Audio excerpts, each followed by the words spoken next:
परीक्षित की दिग्विजय तथा धर्म और पृथ्वी का संवाद। एक दिन एक आश्चर्यजनक घटना हुई। परीक्षित दिग्विजय करने निकले हैं। घूमते फिरते वे सरस्वती नदी के किनारे पर आए। वहां गाय बैलों को एक काला पुरुष लकड़ी से पीट रहा था। बैल धर्म का स्वरूप है और गाय पृथ्वी का स्वरूप है। गाय की आंखों से आंसू बह रहे हैं। धर्म रूप बैल उससे दुख का कारण पूछता है। पृथ्वी कहती है, श्री कृष्ण ने इस पृथ्वी लोक से अपनी लीला समेट ली है, सो यह संसार पापमय कलयुग की कुदृष्टि का शिकार हुआ है।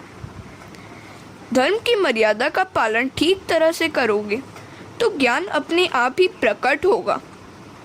धर्मारूढ़ रहोगे तो ज्ञान गंगा का अवतरण होगा। शिवजी नंदी पर अर्थात धर्म पर आरूढ़ हैं, सो उनके सिर पर ज्ञान गंगा है। धर्म के 4 अंग मुख्य हैं: सत्य, तप, पवित्रता और दया। इन चारों का योगफल ही धर्म है। इन चारों अंगों पर जब धर्म आधारित था तब सतयुग था। 3 अंगों पर आधारित था तब त्रेता युग आया। 2 अंगों पर ही आधारित रहा तब द्वापर युग आया। और एक ही अंग पर धर्म आधारित रह गया तो कलयुग आया। सत्य, सत्य ही परमात्मा है। सत्य और परमात्मा भिन्न नहीं है। जहाँ सत्य है वही परमात्मा है। जो असत्य बोलता है उसके पुण्यों का क्षय होता है। सत्य के सहारे नर नारायण के पास जा सकता है। जो हितभाषी है वह सत्यवादी हो सकता है। तप करो। हर प्रकार के सुखों का उपभोग न करो। थोड़ी सी तपश्चर्या रोज करो। जो हर एक प्रकार के लौकिक सुखों का उपभोग करता है उस पर परमात्मा कृपा दृष्टि नहीं करते। दुख सहकर परमात्मा की आराधना करना ही तप है। दुख सहता हुआ प्रभु भजन करे वही श्रेष्ठ है। जीव जो मांगे वह सब कुछ उसे देते मत रहो। कुछ सहन करना भी सीखो। इंद्रियों का स्वामी आत्मा है। इंद्रियां जो कुछ मांगे वह उसे देने से तो आत्मा उसका गुलाम बन जाएगा। विधि पूर्वक अनशन करने से पाप भस्मीभूत होते हैं।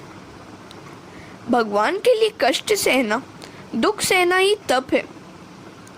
वाणी और वर्तन में संयम और तप होने ही चाहिए। पवित्रता, कलयुग में पवित्रता रही ही कहाँ है। बाहर से सब पवित्र लगते हैं और अंदर से सब मलिन हो गए हैं। वस्त्रों का दाग तो मिट सकता है किंतु कलेजे पर पड़ा दाग कभी नहीं मिटता। जीवात्मा वैसे तो सब कुछ छोड़कर जाता है किंतु मन को तो वह अपने साथ ही लेकर जाता है। पूर्व जन्म का शरीर नहीं रहता किंतु मन तो रहता ही है। लोग वस्त्र, अन्न, आचार आदि की देखभाल बहुत करते हैं किंतु मृत्यु के बाद भी जो साथ आने वाला है उस मन की कोई देखभाल नहीं करता। मृत्यु के बाद जो साथ आने वाला है उसी की चिंता करो, उसी की देखभाल करो। जिस तरह कपड़ों को स्वच्छ रखते हो उसी तरह मन को भी स्वच्छ रखो। जिस तरह संसार व्यवहार निभाती हुई माता अपने बच्चे की देखभाल करती है उसी तरह व्यावहारिक कर्म करते हुए भी ईश्वर के साथ संबंध बनाए रखो। हमेशा सोचते संभालते रहो कि अपना मन कभी न बिगड़े। हरे कृष्णा। दया, धर्म का चौथा अंग है दया। श्रुति कहती है जो केवल अपने लिए अन्न पकाता है वह अन्न नहीं पाप खाता है। धर्म के इन 4 चरणों में सत्य सर्वश्रेष्ठ है, सर्वोपरि है। महादेव में सत्यदेव की कथा है। महाभारत में सत्यदेव की कथा है। लक्ष्मी चंचल है, वह किसी न किसी पीढ़ी के हाथों से चली ही जाएगी।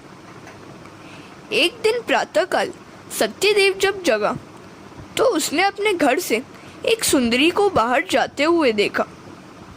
राजा को आश्चर्य हुआ। उसने स्त्री से पूछा कि वह कौन है। उसने उत्तर दिया कि उसका नाम लक्ष्मी है। मैं अब तेरे घर से जा रही हूँ। राजा ने अनुज्ञा दी। कुछ देर बाद एक सुंदर पुरुष घर से बाहर निकला। राजा ने जब उससे पूछा कि वह कौन है तो उसने कहा कि वह दान है। जब लक्ष्मी जी यहाँ से चली गई तो तुम दान कैसे कर सकोगे? सो मैं भी लक्ष्मी के साथ ही जा रहा हूँ। राजा ने उसे भी जाने दिया। फिर एक तीसरा पुरुष बाहर जाने लगा। उसने बताया कि वह है सदाचार। जब लक्ष्मी और दान ही न रहे तो मैं रहकर क्या करूँगा? राजा ने उसे भी जाने की अनुमति दे दी। फिर एक और सुंदर पुरुष बाहर जाते हुए दिखा। पूछने पर उसने अपना नाम बताया कि वह यश है। वह बोला, जहाँ लक्ष्मी, दान और सदाचार न हो वहाँ मैं भी नहीं रह सकता। राजा ने उसे भी जाने दिया। कुछ देर बाद एक और सुंदर युवक घर से निकलकर जाने लगा। पूछने पर उसने अपना परिचय दिया कि वह सत्य है। जब आपके यहाँ लक्ष्मी, दान, सदाचार और यश नहीं रहे तो मैं अकेला कैसे यहाँ रहूँ? मैं भी उनके साथ जाऊँगा। तो सत्यदेव राजा ने कहा कि मैंने तो आपको कभी छोड़ा ही नहीं है, फिर आप मुझे छोड़कर क्यों जा रहे हैं? आपको अपने पास रखने के लिए ही मैंने लक्ष्मी, यश आदि का त्याग किया। मैं आपको जाने नहीं दूंगा। आप मुझे छोड़कर चले जाएंगे तो मेरा तो सर्वस्व लुट जाएगा। राजा की इस प्रकार प्रार्थना के कारण सत्य नहीं गया, और जब सत्य ही नहीं गया तो लक्ष्मी, दान, सदाचार और यश भी राजा के घर वापस लौट आए। जहाँ सत्य होता है वहाँ लक्ष्मी, दान, सदाचार और यश को आना ही पड़ता है। बिना सत्य के ये सब व्यर्थ है। इसलिए यह स्पष्ट ही है कि सत्य ही सर्वस्व है। बाकी की चार संपत्तियां चली जाए तो कोई चिंता नहीं है, किंतु सत्य नहीं जाना चाहिए। सत्य रहेगा तो सब कुछ रहेगा। सूत जी वर्णन करते हैं कि इस अध्याय में धर्म की व्याख्या की गई है। सत्य, तप, पवित्रता और दान, ये चार ही धर्म के प्रधान अंग हैं। इन चारों का समन्वय ही धर्म है। इन चारों तत्वों से जो परिपूर्ण है वही धार्मिक है। सतयुग में चारों तत्व थे, फिर त्रेता में सत्य चला गया, द्वापर में सत्य और तप न रहे, और कलयुग में सत्य और तप के साथ साथ पवित्रता भी चली गई। कलयुग में केवल एक दान ही रह गया। कलयुग में दान ही प्रधान है। दानम एकम कलियुगे।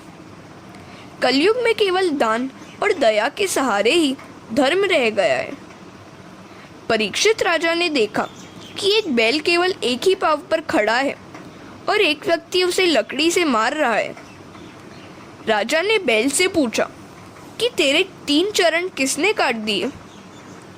धर्म रूपी बैल ने कहा कि राजन, मैं अभी तक यह निर्णय नहीं कर सका हूँ कि मेरे पाँव किसने काटे और कौन मुझे दुखी कर रहा है।